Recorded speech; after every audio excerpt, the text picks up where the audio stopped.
விஜயை கடுமையாக திட்டுறாங்க பத்திரிகையாளர், மூத்த பத்திரிகையாளர். அவர் எப்படி வரலாம், என்ன இது இருக்குது, அறிவு இருக்குதா அப்படி. விஜய் வர்றோம் வரக்கூடாதுன்றது நீங்கள் யார் தீர்மானிக்கணும்?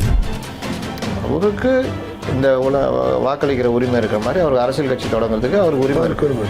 அரசியலுக்கு யார் வேணால் வரலாம், வரவே கூடாது, இவருக்கு தான் பட்டா போட்டு கொடுத்துருக்கலாம், ஒன்றும் கிடையாது. ஆனால் நீங்கள் எங்கே விமர்சனம் வைக்கணும், அவர் அரசியலுக்கு வந்து அவர் அரசியல் எப்படி இருக்குன்னு பாருங்கள்.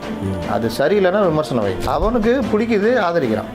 அவன்கிட்ட போய் ரொம்ப வரலாறு புவியெல்லாம் கேட்டுருந்தா அதெல்லாம் அவனுக்கு தெரிய வேண்டிய அவசியமும் இல்லை. கல்ட்டு ஃபாலோவராக உன்னை வச்சுக்காத அவங்க ஃபாலோவர்ஸை. ஏன் சொல்கிறேன்னா, இப்போ ரொம்ப பேர் அக்கறைக்கிற மாதிரி நடிக்கிறாங்க. சில பேர் அக்கறையிலே சொல்கிறாங்க. இந்த மாதிரி பண்ணுற இளைஞர்கள் வெறித்தனமாக இருக்காங்க. விஜய் ஒரு வேளை வரலைன்னா அவங்க வேறு ஏதாவது முடிவு எடுத்துட்டாங்கன்னா சிக்கலாக. அந்த குழந்தைகிட்ட போயிட்டு என்னம்மா பாலியல் தொந்தரவுனால என்ன பிரச்சனைன்னு கேட்குறேன். இதை விட அறிவியலித்தனம் எதுவுமே கிடையாது. போதைப்பொருள் கலாச்சாரம் குடும்ப வன்முறையாக மாறி இருக்கு. பெண்களுக்கு பாதுகாப்பு இல்லாத ஒரு நிலை உருவாயிருக்கு. நேற்று கூட பஸ்ஸில் ஒருத்தரை கழுத்தை இறுக்கி கொண்டிருக்காங்க. ஒரு பெரியவர் மூஞ்சியில் கஞ்சா புகையை ஊதுறாங்க. அது கேட்டதுக்கு அவரை பிடிச்சி அப்படியே குத்துறான், 4 குத்து குத்துறான். இவன் அந்த பேக்கில் ப்ராக்டிஸ் பண்ணதானா அந்த பெரியவர் முகத்தில் ப்ராக்டிஸ் பண்ணுறான். லாஸ்ட்டில் அவர் உளுந்து இறந்து போகிறாரு. செக்யூரிட்டி ஒருத்தர் வண்டி இங்கே விடாதுன்னு சொன்னதுக்கு அவரை பிடிச்சி ஒரே குத்து கீழே விழுந்தவர் இறந்து போகிறார். அப்போ இந்த மாதிரி ஒரு கொடூர மனநிலை, இதெல்லாம் காரணம் போதை. 2 வயது குழந்தைகிட்ட பாலியல் பலாத்காரம் பண்ணி அந்த குழந்தை இறந்து போகுது. இதெல்லாம் ஜேம்ஸ் வசந்தனுக்கு தெரியாதா? வாரிசு அரசியல்னு ஒரு பொண்ணு பேசுது. என்னம்மா வாரிசு அரசியல், உனக்கு என்ன பிரச்சனை? அதில் உனக்கு என்ன பிரச்சனை? அந்த அம்மா வாரிசு அரசியல் சொல்கிறதுனால உங்களுக்கு என்ன பிரச்சனை?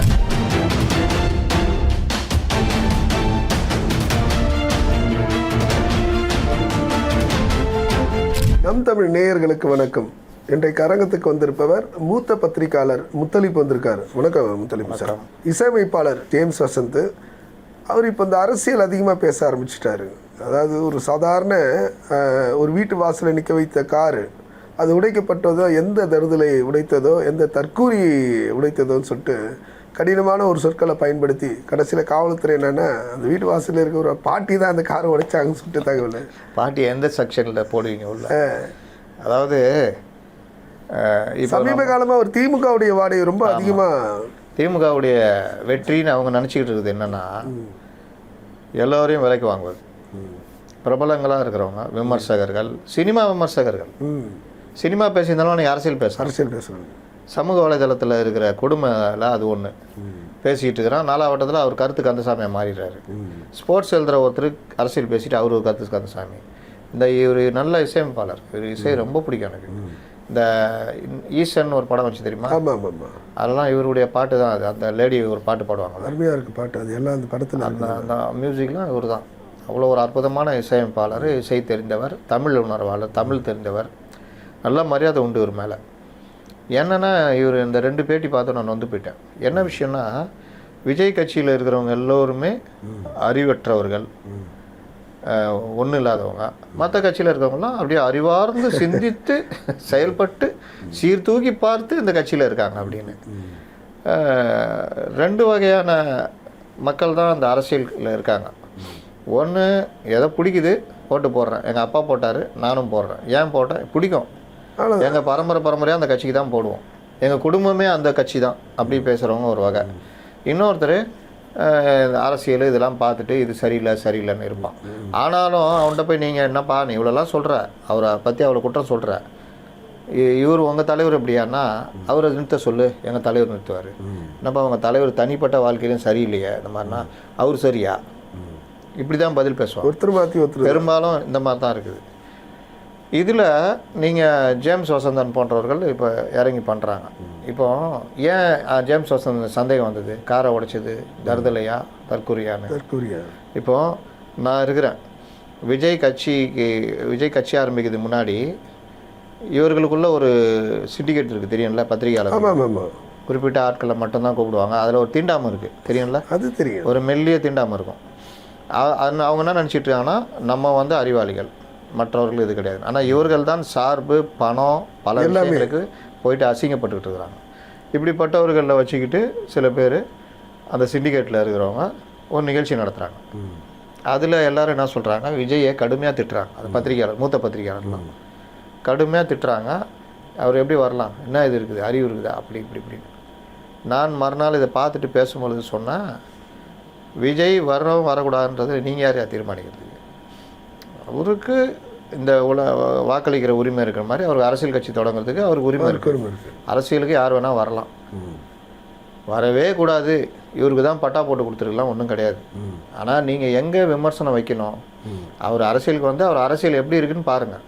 அது சரியில்லைன்னா விமர்சனம் வைங்க. கண்டிப்பாக வரவே கூடாது சொல்கிறதுக்கெலாம் நீங்களாம் ஒன்றும் பெரிய நீங்கன்னா இவங்களா வித்வான்களா நீங்கள் அப்படின்னு நான் பேசினேன். அரசியலுக்கு விஜய் வராருன்னு பல விஷயங்களை வரவேற்ற பேசினேன். எனக்கு பெரிய அளவில் விஜய் ரசிகர்கள் ஒரு டீமு வந்து ஃபாலோவராக வந்தாங்க, பண்ணாங்க. வந்த பிறகு கொஞ்ச நாள் பொறுத்து இதில் பல விஷயங்கள் சரியில்லை, உள்ள நடக்கிற விஷயத்தையே அவர்களே கூப்பிட்டு சொல்ல ஆரம்பிச்சிட்டாங்க. யாரு? அங்கே விஜய் கூட இருக்கிறவங்களே கூப்பிட்டு, சார் இது தப்பு, இவர் சரியில்லை, அது சரியில்லை, இது சரியில்லை, இப்படி நீங்கள் சொல்கிறீங்க சார், ஆனால் அப்படி பண்ணுறதில்ல, இப்படி போச்சு. இதெல்லாம் ஒரு கட்டத்தில் எப்படி ஆச்சு, நான் விமர்சனம் பண்ண ஆரம்பித்தேன், அரசியல் ரீதியாக விமர்சனம் பண்ண ஆரம்பித்தேன். அப்போது அந்த ரசிகர்களே யாரையும் பண்ணல, விஜயுடைய அரசியலை விஜய் கூட இருக்கிறவங்க இவங்க கட்சி இப்படி கொண்டு போகிறாங்க, இன்ஃப்ராஸ்ட்ரக்சர் சரியில்லை, இப்படி தான் போச்சு. ஆனால் இந்த செக்ஷன் இருக்குல்ல, இப்போ அதில் ஒருத்தர் தீவிர விஜய் ரசிகர் மாதிரி விஜய்க்கு சப்போர்ட் பண்ணிட்டு இருக்காரு. அவருக்கு வந்து பிரச்சனை என்னென்னா, திமுகவுடைய ஆதரவாளராக இருந்தார், இப்போ அதை விட்டுட்டார், வேறு வழி இல்லை. அதிமுக ஆதரவாளராக போக முடியாது, ஏன்னா அவர் சார்ந்த மதமும் அவருக்கான இதுவும் அவர் வந்து பாஜகன்ற பார்வையில் அவர் இருக்கார். அதுவும் ஒரு இந்த கடிவாளம் கட்டின குதிரை பார்வை தான். அதனால் அவர் இப்போ விஜய் ஆதரிக்க வேண்டிய கட்டாயத்துக்கு போயிட்டு விஜய் ஆதரிச்சிட்டு இருக்காரு, புது புது கணக்கெல்லாம் சொல்லிக்கிட்டு இருக்காரு. 4ஆம் தேதி அது என்ன ஆகும் தெரியாது. அப்போ இந்த மாதிரி ஒரு பார்வை, இதில் இந்த மாதிரி ஆட்கள் வந்து விஜய் ரசிகர்கள் எல்லோரும் தற்குறிகள், முட்டாள்கள் அப்படின்ற, தற்குறின்ற வார்த்தைக்கு எனக்கு நம்பிக்கை என்றைக்குமே கிடையாது. முட்டாள்கள்னு யாரையும் நான் சொல்லவும் மாட்டேன். ஒரு நல்ல கார் ஓட்டுநருக்கு கம்ப்யூட்டர் இயக்க தெரியாது, ஒரு நல்ல கம்ப்யூட்டர் நிபுணருக்கு கார் ஓட்ட தெரியாது. உலகமே அப்படி தான், எல்லாருமே கம்ப்யூட்டர் நிபுணர், ஆனால் யார் கார் ஓட்டுறது? அப்போ எல்லாருமே அவங்கவுங்க ஏதோ ஒரு வகையில் சேவை செய்கிறாங்க. தூய்மை பணியாளர்கள் சேவை தானே அது. கண்டிப்பாக அவங்க என்ன விரும்பி போயா செய்கிறாங்க? அவங்க வாழ்க்கையை தள்ளணும்னு அவர்களால் முடிந்தது அந்த தொழில், அதில் இதெல்லாம் பார்க்காம இறங்கி பண்ணுறாங்க. அவர்களை போய் கேவலமாக நீ எப்படி மதிக்க முடியும்? நீ இறங்கி பண்ணுவியா?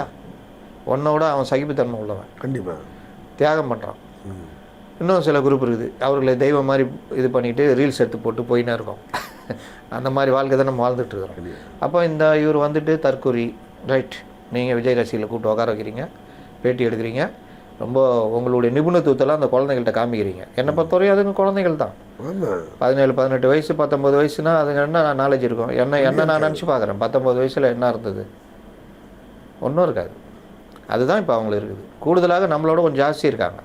சமூக வலைதளங்களில் எல்லாமே கம்ப்யூட்டர் ஆக்சசரிஸில் ஒரு டெக்னாலஜியில் நல்லா இருக்காங்க, நல்ல நாலேஜபிளாக இருக்காங்க, படிக்கணுன்ற எண்ணம் இருக்குது, டிகிரி வாங்குறாங்க. இல்லை மெயினாக வந்து அரசியல் வந்தது பெரிய விஷயம் இல்லை. எல்லாத்துக்கும் மேலே ஒரு ஆண் பெண் எப்படி பழகணும்னு அவங்களுக்கு தெரியுதுங்க. இன்றைக்கி இளைஞர்கள்ட்ட ஃப்ரெண்டாக பழக முடியுது, ஒரு ஆணாலும் பெண்ணாலையும். கண்டிப்பாக நீங்கள் உங்கள் காலம் என் காலம் யோசிச்சு பாருங்கள். ஒரு பொண்ணு வந்து நம்மள டைம் கேட்டாலே அது நம்மளை லவ் பண்ணுன்னு நினச்சிட்டு இருந்த காலங்கள், சிந்தனை உள்ள காலகட்டங்கள். கரெக்டாக சினிமாவில் அப்படி தானே காமிப்பாங்க. லவ் பண்ணனால அதுக்கு போய் டைம் கேட்கணும், அப்புறம் பூ தூக்கி அந்த போகிற வழியில் போடணும், அது கோலம் போட்டுட்டு இருப்போம், அப்படியே சைக்கிளில் போயிட்டு வரணும், லெட்ரு தெரியாமல் அப்படி எதிரில் போடணும், இந்த வாழ்த்தட்டு அனுப்பணும். இந்த காலம் தானே நம்ம வாழ்ந்த காலம்.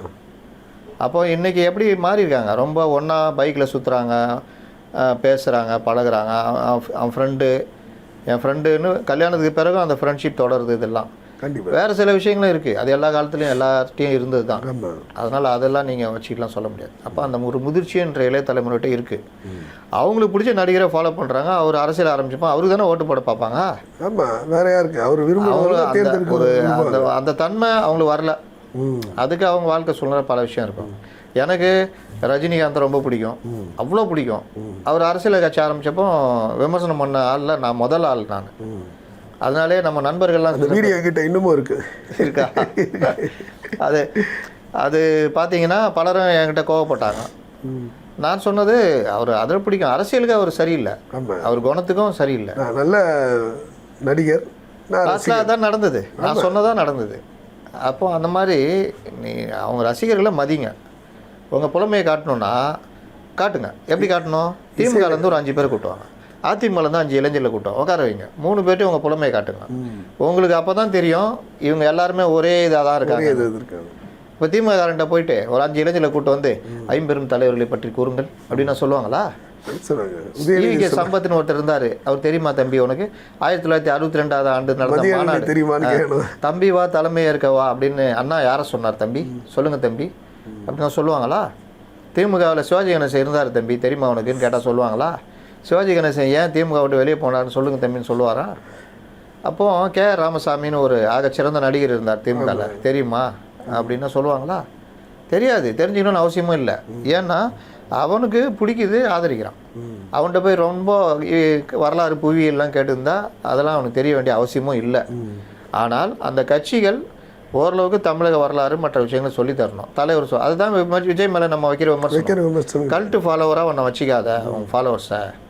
ஏன் சொல்கிறேன்னா இப்போ ரொம்ப பேர் அக்கறைக்கிற மாதிரி நடிக்கிறாங்க. சில பேர் அக்கறையிலே சொல்கிறாங்க.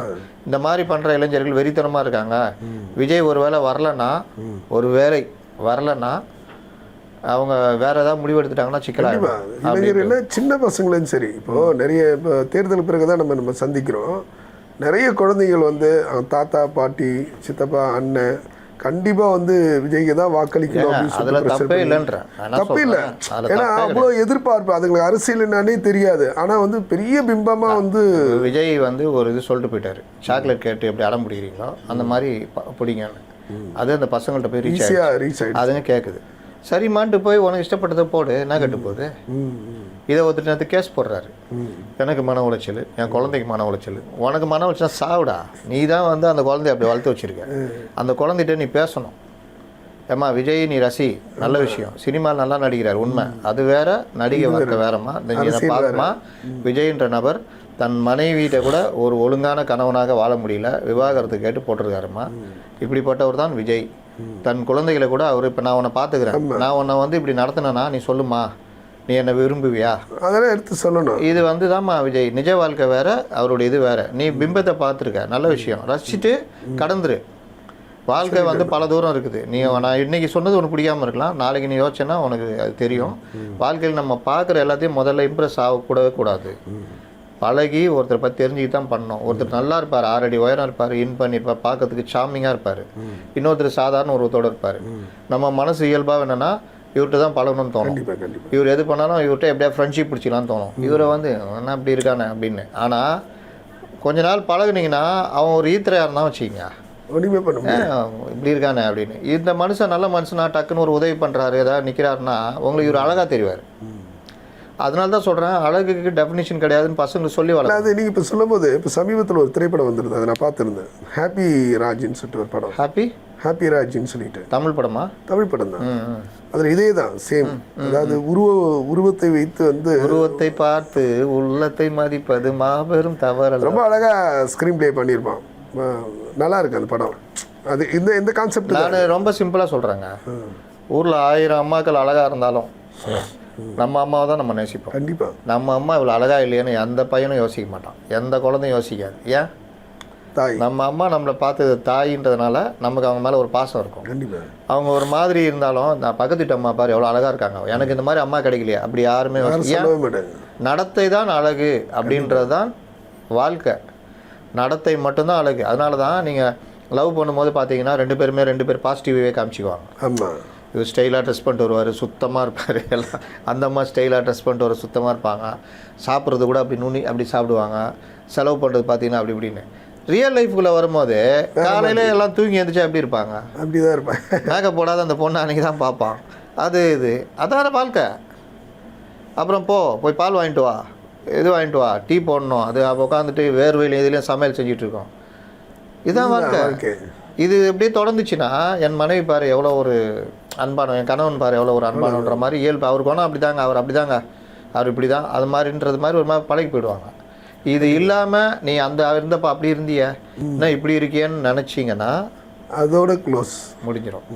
அந்த குழந்தைகிட்ட போயிட்டு என்னம்மா பாலியல் தொந்தரவுனால என்ன பிரச்சனைன்னு கேட்குறாரு. இதை விட அறிவியலித்தனம் எதுவுமே கிடையாது. ஏன்னா இன்றைக்கி தமிழ்நாட்டுடைய பெரிய பிரச்சனையே இளம் பெண்களுக்கு, குழந்தைகளுக்கு, வயதானவர்களுக்கே பாதுகாப்பு இல்லை. ஒரு 70 வயது முதியவரை கொன்று அவருடைய மனைவியை பாலியல் பலாத்காரம் செய்த நாடு தான் நம்ம நாடு. வயதானவர்களை இது பண்ணி காயப்படுத்தி உறவு கொள்றதுன்னு ஒரு வகையான அது ஒரு வகையான மனநோய் தானே. மனநோய் தான். நீங்கள் நம்மளோட நமக்கு இயல்பான வயது உள்ளவங்களோட நம்ம உறவு கொள்ளணும் இல்லை ஆசைப்படுறோன்றது இயல்பாக இருக்கான்னு அர்த்தம். கண்டிப்பாக. வயதானவர்களை ஆசைப்படுறான்றது வந்து அவன் மனநிலை பிறழ்ச்சி இருக்குன்னு. குழந்தைகளை ஒரு போகப் பொருளாக பார்க்குறான்னா அவனுக்கு மனப்பிறழ்வு இருக்குன்னு அர்த்தம், பிரச்சனை இருக்குன்னு அர்த்தம். ஏன்னா குழந்தைகளை நம்ம குழந்தைகளாக தான் பார்ப்போம். கண்டிப்பாக. அப்போ இந்த மாதிரி உள்ள இது நீங்கள் நடந்துக்கிட்டு இருக்குது. போதைப்பொருள் கலாச்சாரம் குடும்ப வன்முறையாக மாறி இருக்கு. பெண்களுக்கு பாதுகாப்பு இல்லாத ஒரு நிலை உருவாயிருக்கு. நேற்று கூட பஸ்ஸில் ஒருத்தர் கழுத்தை இறுக்கி கொண்டிருக்கான். என்ன சொல்லி அவன் நார்மல் மனநிலை இருக்கானா? அவன் இல்லை. ஒரு பெரியவர் மூஞ்சியில் கஞ்சா புகையை ஊதுறாங்க. அது கேட்டதுக்கு அவரை பிடிச்சி அப்படியே குத்துறான், 4 குத்து குத்துறான். இவன் அந்த பேக்கில் ப்ராக்டிஸ் பண்ணதெல்லாம் அந்த பெரியவர் முகத்தில் ப்ராக்டிஸ் பண்ணுறான். லாஸ்ட்டில் அவர் விழுந்து இறந்து போகிறாரு. செக்யூரிட்டி ஒருத்தர் வண்டி இங்கே விடாதுன்னு சொன்னதுக்கு அவரை பிடிச்சி ஒரே குத்து கீழே விழுந்தவர் இறந்து போகிறாரு. அப்போ இந்த மாதிரி ஒரு கொடூர மனநிலை, இதெல்லாம் காரணம் போதை. குழந்தை 2 வயது குழந்தைகிட்ட பாலியல் பலாத்காரம் பண்ணி அந்த குழந்தை இறந்து போகுது. இதெல்லாம் ஜேம்ஸ் வசந்தனுக்கு தெரியாதா? அந்த பொண்ணை மடக்கிறாராம். நீ ஏதாவது ஒன்று சொல்லுமா, எங்கே நடந்துச்சு, நீ சொல்கிறது வந்து சிக்கலாகும் தெரியுமா, அப்படி ஒன்று நான் கண்டே பிடிக்கல விட்டுட்டாங்கன்னு எப்படிமா சொல்லுவேன் அப்படின்னு.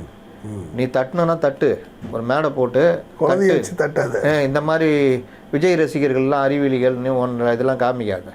இன்னொன்று அந்த பொண்ணு கர்ப்பளிப்புன்ற வார்த்தை பயன்படுத்துது. இவர் தமிழ் இது நடத்தியிருக்காரு, ரொம்ப பிடிக்கும் எனக்கு. விஜய் டிவியில் நடத்துவார். அதுக்கு பேர் வார்த்தைக்கு வார்த்தை ஏதோ ஒன்று வரும், நல்லா நடத்துவாப்புல. அப்போ அப்படிப்பட்ட விளையாட தமிழோட விளையாட அது ஒன்று. நான் ஒய்ஃப்லாம் ரொம்ப ரசிக்கிறேன் அந்த நிகழ்ச்சிக்கு. அப்படிப்பட்ட ஒரு கற்பழிப்புன்னு பயன்படுத்துகிற அந்த வார்த்தையை நீ திருத்தியிருந்தேன்னா நான் நம்ம மதிச்சிருப்பேன். ஏம்மா அந்த வார்த்தை சொல்லாத, கற்பழிப்புன்றது நாகரிக சமூகத்தில் நம்ம பயன்படுத்துறது இல்லைம்மா. கர்ப்பு அப்படின்றத பெண்ணுக்கு ஆணாதிக்க இதுலேருந்து உருவாக்குனது. கர்ப்பு இருக்குது, அப்புறம் ஒருத்தன் பலாத்காரம் பண்ணிட்டான்னா கர்ப்பு அழிந்து விட்டது. அப்போ கர்ப்பளிக்கப்பட்ட பெண் நீ, கர்ப்பு உள்ள பெண், கர்ப்பை பாதுகாத்து கணவன் வரும் முறை கர்ப்பை இப்படி தானே நம்ம தமிழ் சினிமாவில் எல்லாத்துலேயும் பாருங்கள். அப்போ இந்த இது எல்லாமே ஆணாதிக்க சிந்தனையுடைய வெளிப்பாடுமா. அது ஒரு விபத்து, அந்த பொண்ணுக்கு நேர்ந்த கொடுமை, பலாத்காரம். இதை வந்து அழிச்சுதாங்க போயிட்டாங்க. இது சாதாரண விஷயமா, கடந்து போ, இந்த விஷயத்த கடந்து போயிடு. ஒரு நாய் ஒரு சேத்தை வந்து நம்ம மேலே பூசிட்டு போயிடுச்சுன்னா தண்ணி ஊற்றி கழுவிட்டு மறந்து போயிடும். அந்த மாதிரி கடந்து போமான்னு சொல்லிட்டு நீ நாகரிக சமூகம் சொல்லிக்கிட்டு இருக்குது. நீ கர்ப்பளிப்பு அப்படின்ற வார்த்தையை பயன்படுத்தும் போது நீ திருத்தணுமா வேணாவா?